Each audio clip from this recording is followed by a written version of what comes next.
Assalamualaikum warahmatullahi wabarakatuh. Kami dari kelompok 4 akan mempresentasikan tentang proyek quality management.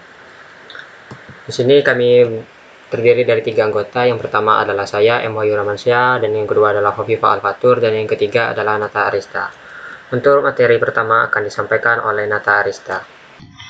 Baiklah, saya akan menjelaskan apa itu Project Quality Management.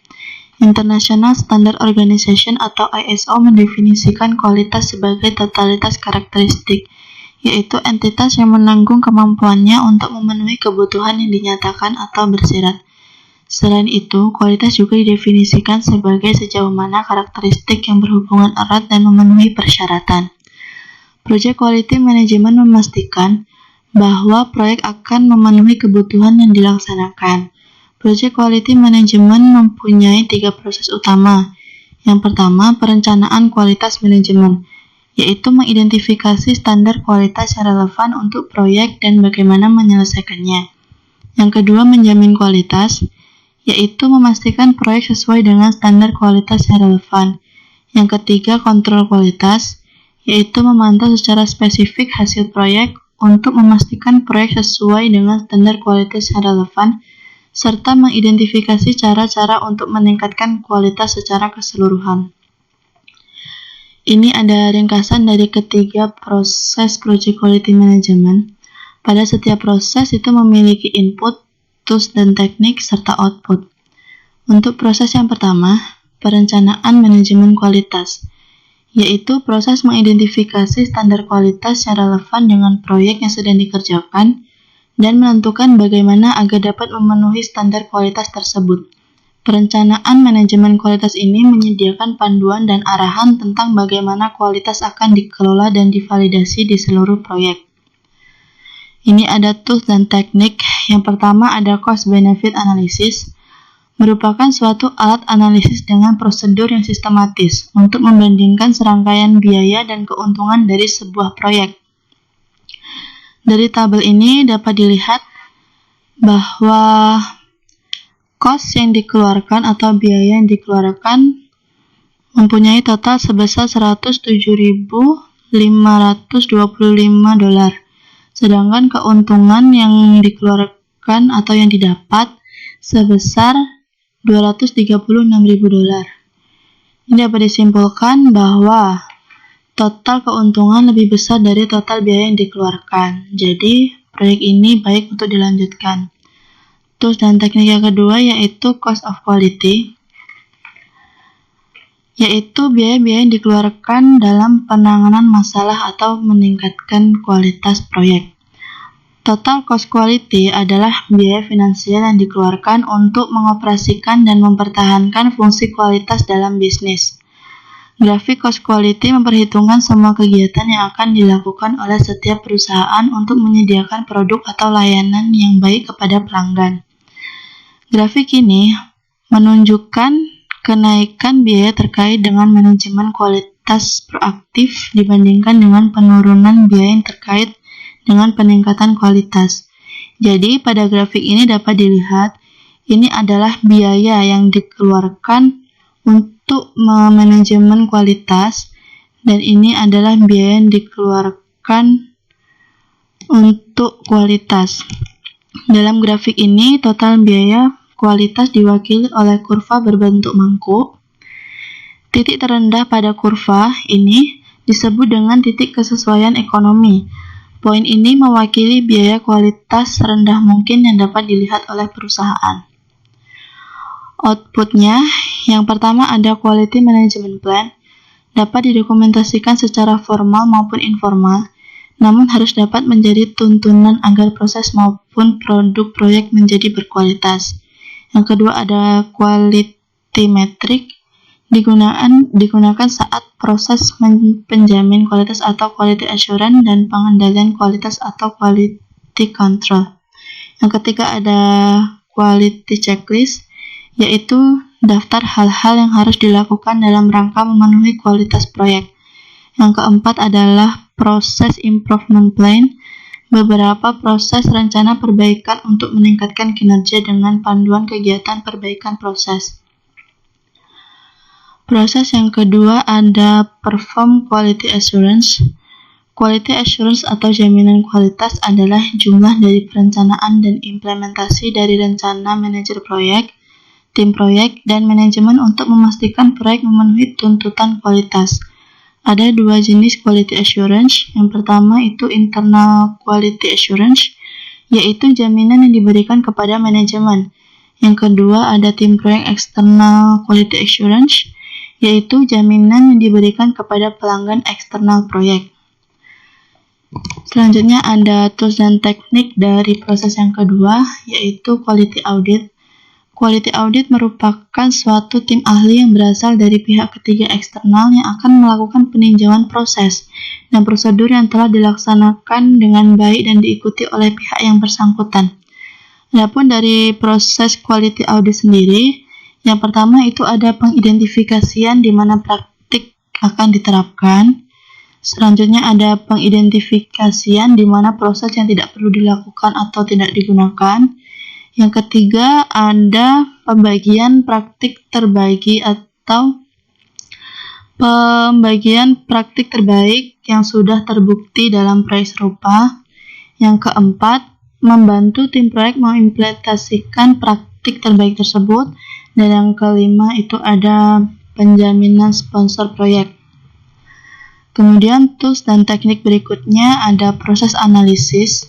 Proses analisis adalah menganalisis setiap proses untuk menemukan kemungkinan terjadinya produk cacat atau proses-proses yang tidak memiliki nilai tambah. Dicari penyebabnya dan dilakukan tindakan untuk memperbaikinya. Kemudian selanjutnya ada quality management dan control tools. Mencakup berbagai teknik diagram yang membantu untuk menemukan permasalahan, ide perbaikan, pengambilan keputusan, dan prioritas permasalahan yang harus diselesaikan. Output dari proses kedua ini yaitu change request, perubahan yang dilakukan agar terjadi peningkatan secara efektif dan efisien. Change request digunakan untuk menentukan pengambilan keputusan apakah langkah korektif, tindakan pencegahan, atau perbaikan yang cacat atau rusak yang perlu diambil. Kemudian output yang lain adalah organizational process asset update, kemudian ada project management plan update, dan yang terakhir ada project document update. Baiklah, untuk proses selanjutnya dalam project quality management adalah quality control. Quality control ialah proses monitoring dan merekam hasil dari pelaksanaan. Quality control digunakan untuk menilai kinerja dan merekombinasikan perubahan yang diperlukan. Tools and technique.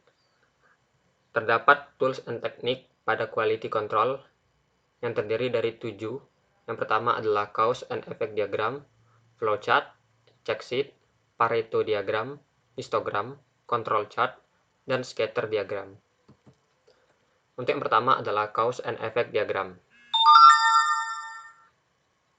Diagram sebab akibat digunakan untuk mengeksplorasi semua sebab potensial nyata yang menghasilkan efek tunggal.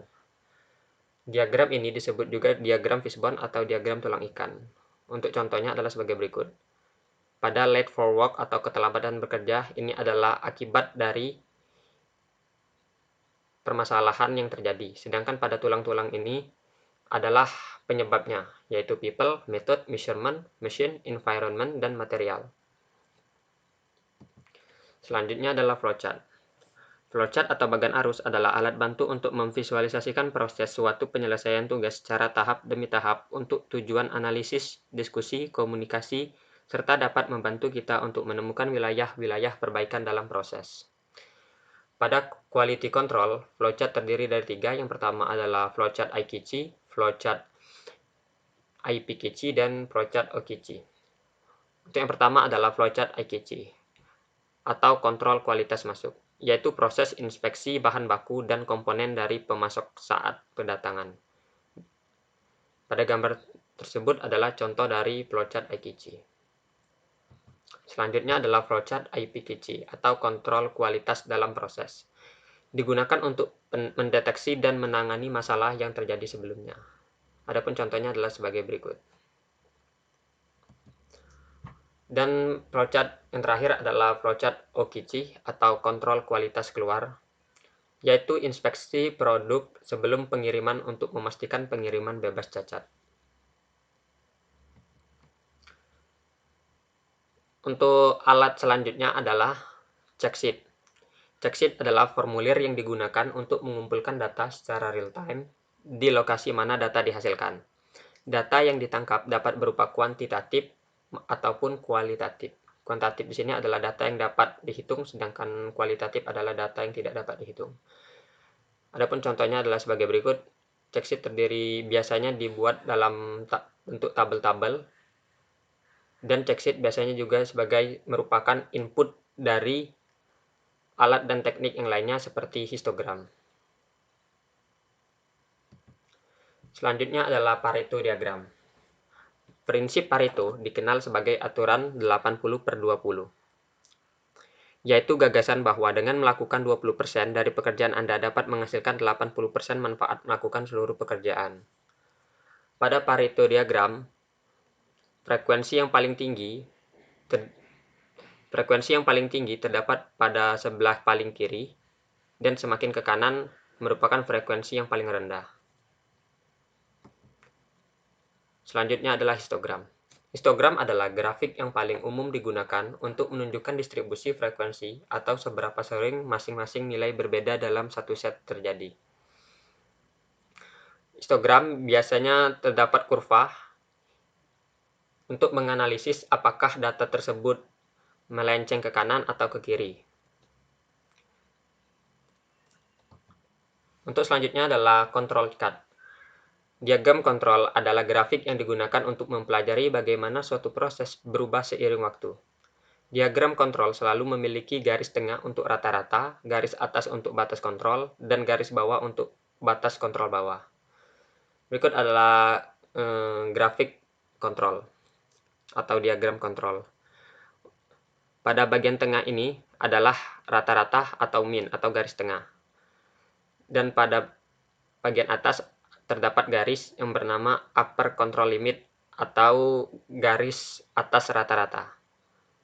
Dan pada bagian bawah terdapat lower control limit yang disebut sebagai garis bawah batas kontrol. Untuk selanjutnya adalah scatter diagram atau diagram sebar atau juga bisa disebut sebagai diagram pencar. Digunakan untuk mempelajari hubungan antara dua variabel. Diagram ini terdiri dari sumbu horizontal yang berisi nilai-nilai yang diukur dari satu variabel dan sumbu vertikal yang mewakili variabel lainnya. Adapun untuk contohnya adalah sebagai berikut. Pada sumbu X atau sumbu horizontal adalah variabel years atau age, dan variabel Y atau pada vertikal merupakan variabel price atau harga. Di sini terdapat persebaran titik-titik, dan titik-titik ini digunakan untuk mempelajari hubungan antara dua variabel. Baiklah, untuk materi selanjutnya adalah teknik statistical sampling. Adalah memilih bagian dari yang dipertanyakan atau berminat untuk diperiksa. Sampel dipilih dan diuji sesuai dengan rencana manajemen kualitas. Pada statistical sampling ini, kita diharuskan untuk memilih dari beberapa produk untuk diteliti atau dianalisis kualitasnya bagaimana. Berikut adalah tabel dari tingkat kepastian dan kepastian faktor. Pada tingkat kepastian 95%, maka kepastian faktornya adalah 1,96. Pada tingkat kepastian 90%, maka kepastian faktornya adalah 1,645. Pada tingkat kepastian 80%, maka kepastian faktornya adalah 1,281. Untuk rumus yang digunakan adalah rumus sample size atau ukuran sampel, yaitu 0,25 dikali kepastian faktor per kesalahan diterima dipangkatkan 2. Untuk kesalahan diterima, rumusnya adalah 1 dikurang persen kepastian dibagi 100. Contoh soal. Sebuah perusahaan ingin mengembangkan sistem EDI untuk menangani data faktur dari semua pemasok. Asumsikan pada tahun terakhir, perusahaan menerima 50.000 invoice atau faktur dari 200 pemasok yang berbeda. Misalnya, pengembang sistem EDI akan menerima kepastian 90%. Hitunglah ukuran sampelnya. Pada kepastian 90%, maka kepastian faktornya adalah 1,645. Dan dimasukkan rumus, maka kesalahan diterima 1 dikurang 90 per 100 sama dengan 0,1 dan sampel size atau ukuran sampel adalah 0,25 dikali 1,645 per 0,1 dipangkat 2, maka hasilnya 68. Ini berarti mereka perlu memeriksa 68 faktor untuk menentukan jenis data sistem ADI. Baiklah, untuk materi selanjutnya akan dijelaskan oleh Khofifah. Selanjutnya, tool and technique. Yang pertama, inspection, tindakan yang ditunjukkan untuk memeriksa, mengukur apakah proyek tersebut telah sesuai standar atau belum. Yang kedua, approved change request, update perubahan menunjukkan beberapa perubahan yang disetujui dan tidak disetujui. Yang selanjutnya, output, quality control measurement, hasil dokumen dari aktivitas quality control. Yang kedua, validate change, semua perubahan atau perbaikan item yang direncanakan dapat disetujui atau ditolak sebelum decision dibuat. Ketiga, work performance information, koleksi data performansi untuk proses controlling, analisis pada konteksnya, dan integrasi dasar dari relationship across areas. Terakhir, change request, rekomendasi perbaikan untuk project management plan. Six Sigma, dalam buku The Six Sigma Way, penulis Peter Panda, Robert Neumann, dan Ronald Cavanak mendefinisikan Six Sigma sebagai komprehensif dan fleksibel sistem untuk mencapai, mempertahankan, dan memaksimalkan kesuksesan bisnis. Proses menggunakan prinsip-prinsip Six Sigma untuk pengendalian kualitas biasanya mengikuti proses perbaikan 5 fase yang disebut DMAIC. Yang pertama, define atau menetapkan, mendefinisikan masalah atau peluang dan proses. Yang kedua, measure atau mengukur, menentukan langkah-langkah, kemudian mengumpulkan kompilasi dan menampilkan data. Ketiga, menganalisis, rincian proses meneliti untuk menemukan peluang perbaikan. 4. Improve atau perbaikan, menghasilkan solusi dan ide-ide untuk mengatasi masalah. Yang kelima, kontrol, melacak dan memverifikasi stabil perbaikan.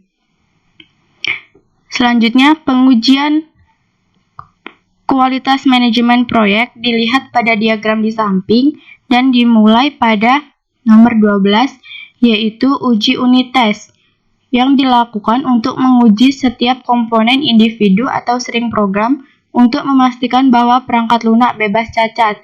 Yang kedua, uji integrasi tes, yaitu menguji komponen fungsional untuk memastikan bahwa subset atau himpunan bagian dari seluruh sistem saling bekerja sama. Ketiga, uji sistem, yaitu menguji seluruh sistem sebagai satu kesatuan untuk memastikan sistem bekerja dengan benar. Yang terakhir, uji penerima, tes independen yang dilakukan pengguna akhir sebelum sistem diterima. Fungsi dari pengujian kualitas manajemen proyek ini bahwa agar memastikan produk atau layanan memiliki kualitas yang baik sebelum diterima ke tangan konsumen. Modern Quality Management. Yang pertama, Deming dan 14 poin untuk manajemen. Dr. W. Edward Deming, seorang profesor statistik di Universitas New York, mengajarkan produsen Jepang bahwa yang berkualitas tinggi berarti produktivitas lebih besar dan biaya lebih rendah. Kedua, Juran dan pentingnya komitmen manajemen puncak pada kualitas. Dikutip dalam Quality Control Handbook pada tahun 1974, menekankan pentingnya komitmen manajemen puncak untuk meningkatkan kualitas produk yang berkelanjutan. Pada tahun 2000, pada usia 94, Juran menerbitkan edisi 5 buku terkenal ini. Dia mengembangkan Juran Trilogy, bahwa peningkatan kualitas, perencanaan kualitas, dan kontrol kualitas. Yang ketiga, Crosby dan perjuangan untuk cacat nol. Philip B. Crosby menulis Quality is Free pada tahun 1979. Dia menekankan bahwa biaya kualitas yang buruk harus mencakup semua biaya dari tidak melakukan pekerjaan dengan benar pertama kalinya. Yang keempat, Ishikawa Panduan untuk Kontrol Kualitas. Kaoru Ishikawa terkenal karena bukunya tahun 1972, Panduan untuk Quality Control. Dia mengembangkan konsep lingkaran kualitas dan mempelopori penggunaan diagram sebab akibat. Yang kelima, Taguchi dan metode desain kuat. Genichi Taguchi terkenal karena mengembangkan metode Taguchi untuk mengoptimalkan proses eksperimentasi rekayasa. Metode desain yang kuat fokus pada menghilangkan cacat dengan menggantikan penyelidikan ilmiah untuk metode trial and error. Yang keenam, Feigenbaum dan tanggung jawab pekerja pada kualitas.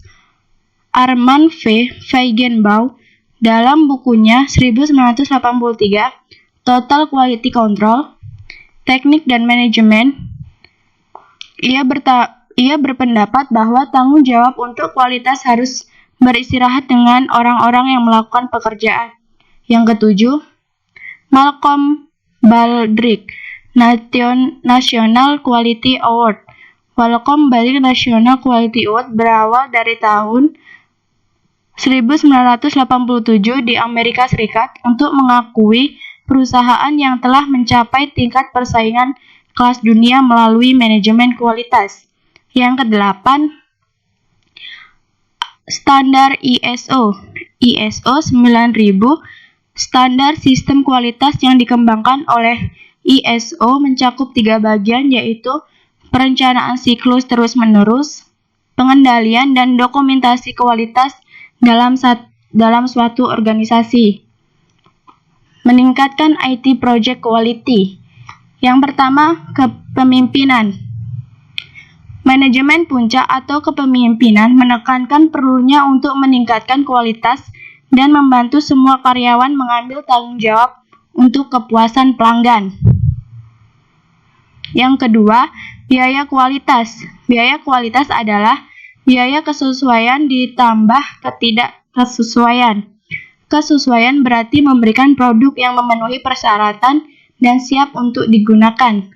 Terdapat 5 kategori biaya besar berkaitan dengan kualitas, meliputi: yang pertama, biaya pencegahan, biaya penilaian, biaya kegagalan internal, biaya kegagalan eksternal, dan biaya pengukuran dan alat uji. Yang ketiga, dampak pengaruh organisasi dan faktor kerja pada kualitas. Sebuah studi oleh Tom DeMarco dan Timothy Lister adalah hasil menarik yang berhubungan dengan organisasi dan produktivitas relatif. Studi ini menunjukkan bahwa organisasi memiliki banyak pengaruh besar pada produktivitas dari lingkungan atau pemrograman bahasa teknik. Yang keempat, harapan dan perbedaan budaya di kualitas. Banyak manajemen proyek yang berpengalaman tahu bahwa aspek penting dari manajemen kualitas adalah mengelola harapan. Ini sangat penting untuk memahami harapan dan mengelola konflik yang mungkin terjadi karena perbedaan ekspektasi.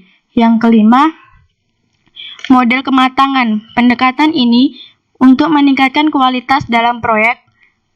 Pengembangan perangkat lunak dan manajemen proyek secara umum adalah penggunaan model jatuh tempo yang kerangka kerjanya berguna untuk membantu organisasi meningkatkan proses dan sistem mereka. Terdapat 3 model jatuh tempo yang populer, yaitu Software Quality Function Development atau SQFD model. Kedua, Capability Maturity Model Integration atau CMMI. Yang terakhir, model manajemen proyek jatuh tempo. Selanjutnya, menggunakan software untuk membantu proyek manajemen kualitas. Software dapat digunakan untuk membantu beberapa alat-alat dan teknik. Sebagai contoh, pertama, Anda dapat menggunakan spreadsheet dan perangkat lunak karting untuk membuat grafik dan diagram dari 7 tool manajemen kualitas. Yang kedua, Anda dapat menggunakan perangkat lunak statistik untuk membantu Anda menentukan standar deviasi dan melakukan berbagai jenis analisis statistik. 3. Anda dapat membuat Gantt chart menggunakan perangkat lunak manajemen proyek untuk membantu Anda merencanakan dan mengerjakan track yang berkaitan dengan manajemen kualitas proyek.